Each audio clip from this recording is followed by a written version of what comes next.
You'd pay a lot of money for a magnificent oceanfront view like this, wouldn't you? Yet, back in 1886, one group of men paid not a cent for this view.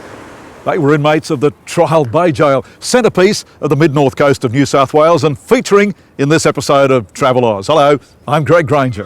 Ahead, 80 k's an hour downhill on the Dorrigo freefall. And come fly with me on extreme velocity. In Cairns, we'll experience the best of Indigenous art. And out on the Great Barrier Reef, discover what scientists are doing to save our precious corals.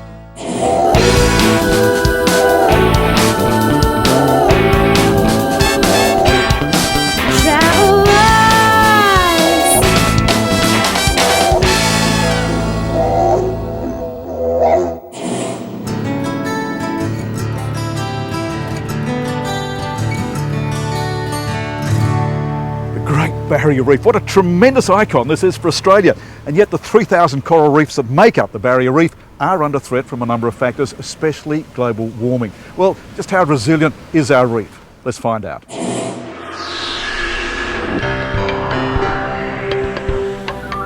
We're flying into Lizard Island on the northern end of the Great Barrier Reef. Yes, plenty of lizards here. Giant Perettis, actually. There's a top-class resort and a big research station funded by the Australian Museum and headed by this researcher, Lyle Vale. So Lyle, how long have you lived here in this paradise? Well, I've been lucky enough to be able to live here for 21 years. 21 years with this golden reef out here. Can we sustain the reef? Well, we can, but we're going to have to be smart about it through proper management, looking after fishing practices and things like that. And are we doing that? We are. It's definitely the best managed reef on the planet. So a different reef, but at the moment we're hanging on. There really isn't too much damage at all at the moment.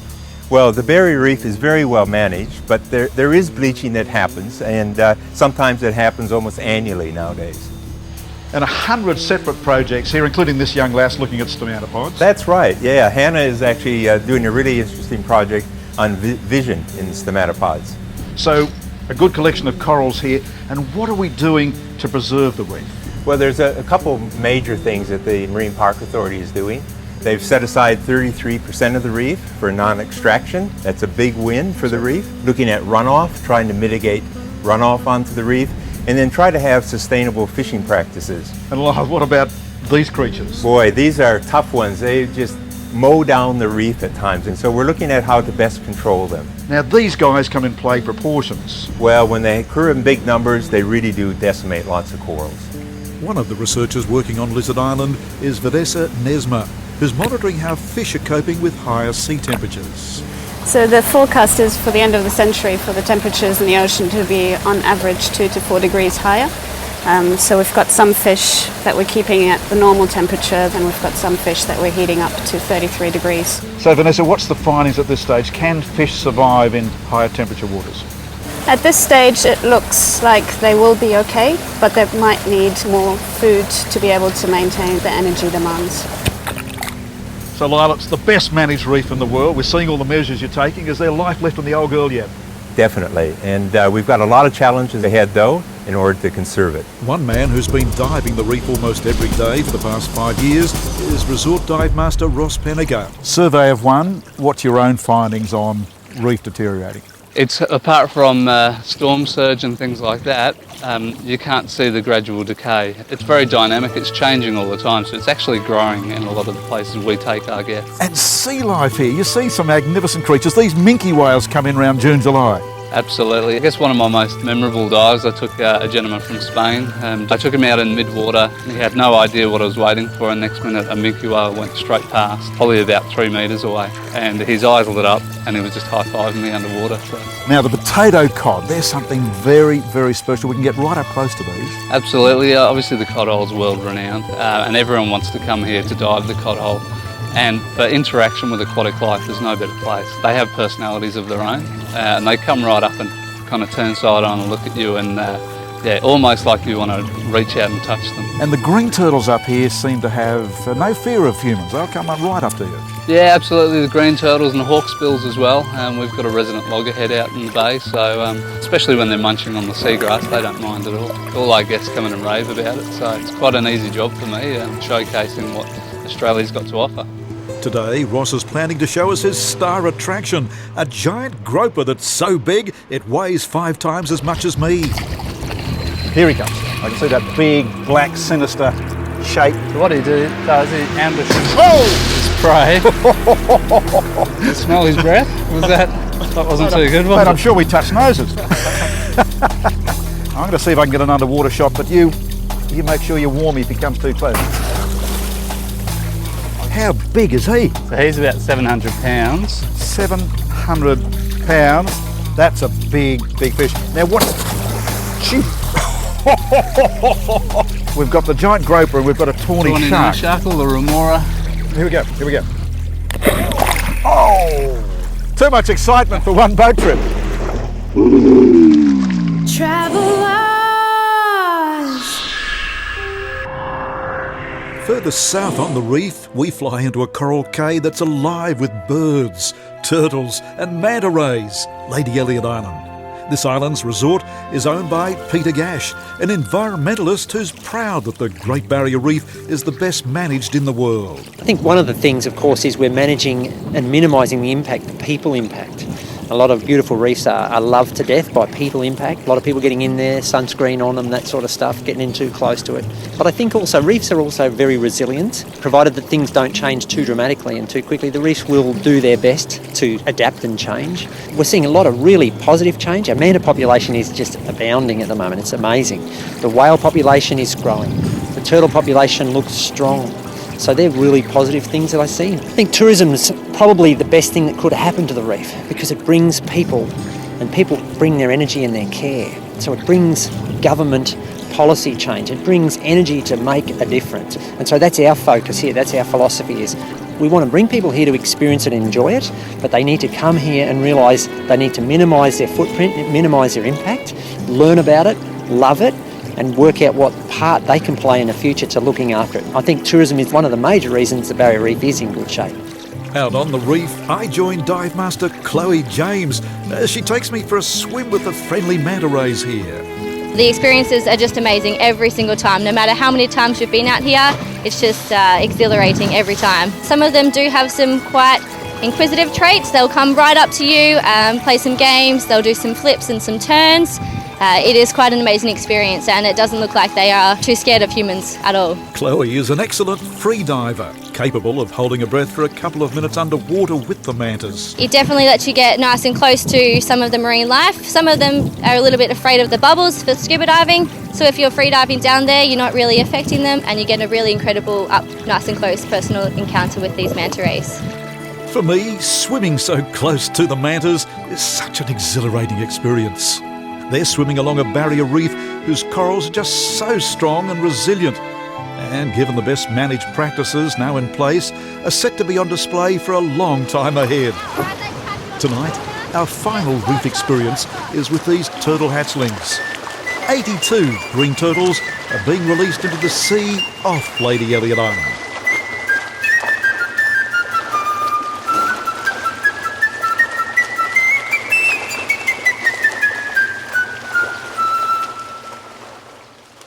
Travelers.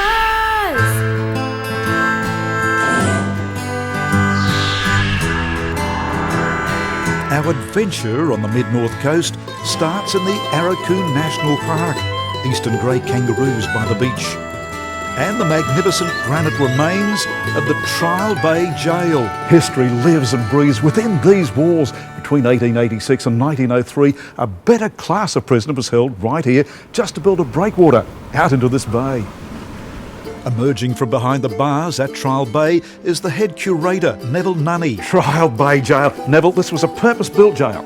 It certainly was. It was made as a public works prison to build a breakwall to make a safe harbour of refuge between Sydney and Brisbane. Because in those days the ships would do that run between Sydney and Brisbane and would want to take a break, and the breakwater was meant to protect them from the easterly swells and the easterly winds, which would drive them up onto the harbour, into the rocks and destroy them. And it failed, the breakwater failed. They kept getting washed away by Mother Nature. She was too vicious. And what a vista, what a position this jail's in. Well, what a fantastic view, but the only thing that really killed them was the isolation. There was no roads here, no trains. The only way here was via ship. 220 prisoners in here. How many of them escaped? Only about 17 of them escaped. And? Most of them were recaptured, but the ones that disappeared, they think they drowned trying to swim the mighty rivers. Trial Bay Jail closed as a prison in 1903, only to open a decade later as an internment camp for German settlers. And so, Neville, after only 17 years, they closed this prison as a main prison, but reopened it during the First World War. Yes, they brought in 580 people of German descent because they thought they could lead a revolt against the Australian government and hinder the war effort. So they brought them here, isolated them from the general German population so that they could not lead a revolt. So 580 German prisoners here, and they lived a very interesting life, did they not? They had concerts and... They had concerts, they had tennis courts, bowling alleys, cafes, hot water services that they supplied and made money for themselves. They were self-perpetuating. And come the end of the war, it closed as a prison, and since then... Well, they sold off all the parts of the jail in 1922. The locals came and got all these tiles and built their houses with them in Southwest Rocks. And in the 60s, the volunteers went round and collected all these tiles back off the houses they were demolished and brought them back home to the jail. So you're hoping to put these tiles back on here one day? That's the whole idea, is one day to re-roof it. If it comes about, it'll be great. If not, it's still great. Further north through quaint townships like Bellingen, we head into the mountains for a downhill thrill ride by push bike. This is called the Dorrigo Freefall. Does that mean we get some sort of angle like that, does it, coming down the mountainside? Not quite that angle, Not quite, that's Greg. about this angle? No, maybe. How steep? Oh, look, we start off at 746 metres above sea level. So Right up at the Dorrigo mountain, Yeah. top of the mountain. Is this the thrill ride of all times in Australia? I think it's right up there, and we've had people from all over the world come and do this because it's part of like the downhill culture of the world. It's right up there in, your bucket list of things to do. Okay, we're off! Yay! Off on the top of the Dorrigo mountain, and how far down now? Oh, look, about 13 kilometres all the way down. Okay, anybody ever come off on this? We've had a couple of gentle skids, nothing major, thank goodness. Come on in, all. Now we're on the downhill run, and certainly we're picking up pace here. We're on the brakes all the time, are we? Pretty much you're going to just gently squeeze them just so you've got some control. It's the best way to go. Sensational Yeah. surroundings. All the little waterfalls here. Yeah, you're a natural. Well, I'm going downhill. You don't have to exert too much going downhill. No, just have a fixed grin on your face. Exhilarating, eh? It is really exciting. You never tire of it? No, it's good fun. See people really grow. Inall's a bit too slow for me. I'm going to break away from the pack. You can get up to 80 k's an hour down here.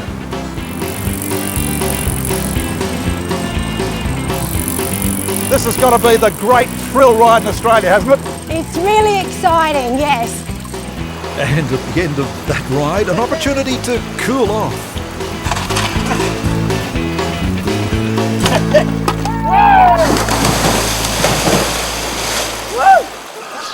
Travelers.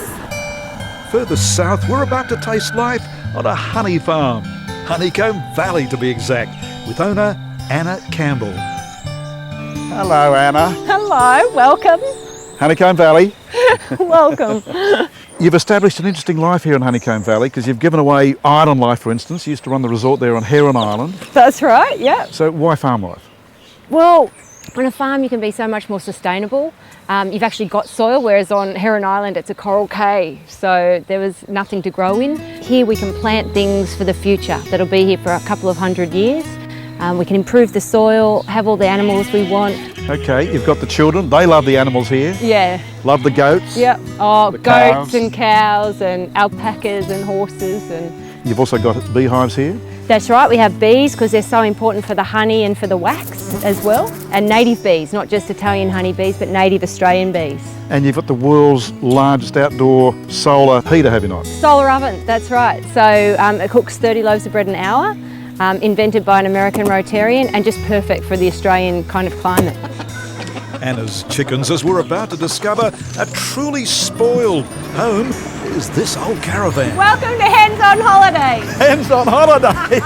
You're serious? A hen on holiday in a caravan, how does that happen? Well, chickens deserve holidays too. So you've got this multi-coloured old-fashioned caravan and you tow it around the property. That's right. They get a different view every day and they give us the fertility in the paddock right where we want it. And good eggs. these chickens are something special as well. That's right. They lay a beautiful green or blue coloured egg. No. Green eggs and ham. Close by the beehives. G'day, Rod. Oh, g'day, Greg. Now you're a man that's looking inside there with no bee protection suit on. Well, you either. You're doing pretty well for a beginner. If you haven't got a helmet on, I'm not wearing one. But the smoke has made all these ones start to drink honey, like I said, and take their mind off you and I. You can see the honey in there. It's shiny. So Rod, you're telling me they need a constant temperature, something like 70 degrees? No, they keep it constant temperature. They generate energy to keep it warm in there because the brood is in the bottom box, the babies, and they've got to keep them at this constant temperature. Busy as a bee, as the saying goes. Now you're a brave man, but you never get stung? Oh, of course. That's part of the job. Is that right? Drop all the bees off. Yep. Now we've got a lot of wild. Oh, they just lost. But they won't hurt you. Promise. Well, Greg, you really should have put on that protective suit. Now don't swipe at them. Inside, Anna displays a wide range of honey products she's developed, from candles to pharmaceutical balms. Okay, Anna, we have the frames. We've got to get rid of the wax here now. That's the idea? That's right. The bees have capped it because the honey is perfect. They've taken all the water out of it and they cap it to store it for winter, and that's when us humans come and take it. So now the process is to spin the honey in this little hand spinner. There you go. Can I have a go? Yeah. And how vigorous have we got to be there? Okay, so you start slow so it doesn't break the wax and then get faster and faster. How am I going? Very good. We'll have honey before we know it. Okay, so we stop that. And then it's down to the handle, loosen the handle, and here we go. Ooh, look at that. It's clean, it's fresh, and it looks pretty damn yummy. Whole spoonful of... Can I go again? Hey, no double dipping. Travelers! From peaceful Honeycomb Valley, we head for Port Macquarie, a burst of adrenaline as we prepare to go skydiving in a wind tunnel. Flying high is the man who built this thrill ride, Christian Course. Christian! G'day, Greg. You'd have to be a bit of a daredevil, wouldn't you? Yeah. So, how do you do this? You're an aircraft engineer, you fix planes, you design planes, and... We work on aeroplanes. We've got our own aircraft engineering business over at the airport, and in a sideline we just thought we'd build our own wind tunnel. Okay, so you've had it going 2 years, you've had something like 5,000 to 6,000 people have actually done the flying here. Yep, over that period of time. And you can replicate an actual skydive. You can get right to the top of this tower and drop as if you were dropping from a plane. Yes, we've got 16.5 metres of flying area. Good free fall experience. Whether you're falling from an aeroplane or whether you're in the wind tunnel, it's exactly the same. So what can you do? We can do somersaults, we can fly on our back, we can do all sorts of little bits and pieces. You love it? Love it. Now what about me? Am I able to have a bit of a go? We'll get you trained up and see what we can get you to do. All right, up we go. And so it's on with the flying suit as I go up, up and away.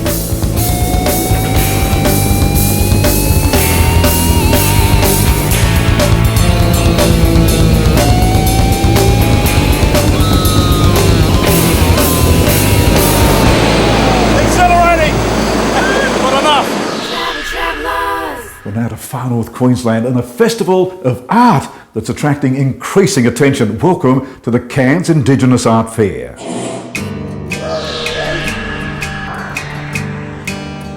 Far north Queensland is alive with art studios specialising in Indigenous art. From paintings to sculptures, there's a vibrant and growing group of Indigenous artists in this region.